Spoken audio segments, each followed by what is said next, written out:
Shri Harikrishna Heights येथे अत्यंत व्याजबी दरात 25 अमेनिटीज आणि प्रशस्त पार्किंग सह 2 आणि 3 BHK रेडी पोझिशन फ्लॅट्स उपलब्ध। बुकिंग साठी संपर्क पार्श्वनाथ प्रोजेक्ट 9090787833।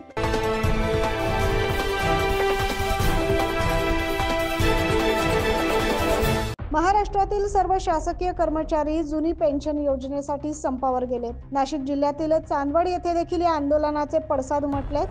येथील पंचायत समिती परिसरात सर्व शासकीय कर्मचारी एकत्र येत संपात सहभागी झाले। संपामध्ये उपजिल्हा रुग्णालयाचे डॉक्टरही सहभागी झालेत। या संपामध्ये सहभागी झालेल्या कर्मचाऱ्यांनी पंचायत समिती येथे निवेदन देत लवकरात लवकर जुनी पेन्शन योजना लागू करावी अशा घोषणा दिल्या। ग्रामसेवक युनियन आणि कर्मचारी जिल्हा परिषद कर्मचारी महासंघाच्या वतीने राज्यभर बेमुदत संप घोषित केलेला आहे।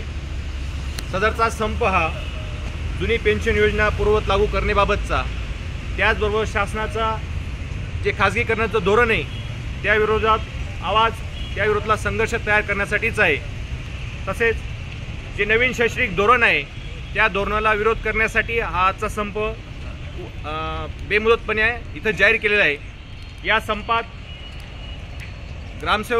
महाराष्ट्र ग्रामसेवक युनियन, आरोग्य कर्मचारी संघटना, शिक्षकेतर संघटना, कृषी विभाग, ग्रामपंचायत विभाग, महसूल विभाग, वन विभाग, सामाजिक वनीकरण विभाग, सार्वजनिक बांधकाम विभाग व इतर महामंडळे जे आहेत येथील सर्व कर्मचारी या बेमुदत संपासाठी सगळ्यांनी पाठिंबा दिला आणि या बेमुदत संपात सर्व कर्मचारी ताकदीने इथे उभे आहेत।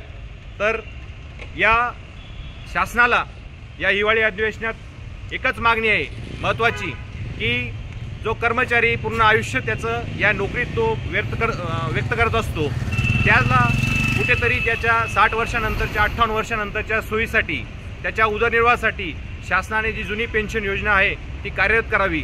जुनी पेन्शन योजनेच्या मागणीसाठी आजपासून संपाची हाक दिली आहे। त्यामुळे राज्यातील 17 लाख शासकीय कर्मचारी हे संपावर गेले। न्यूज महाराष्ट्रासाठी प्रतिनिधी धनंजय पाटील।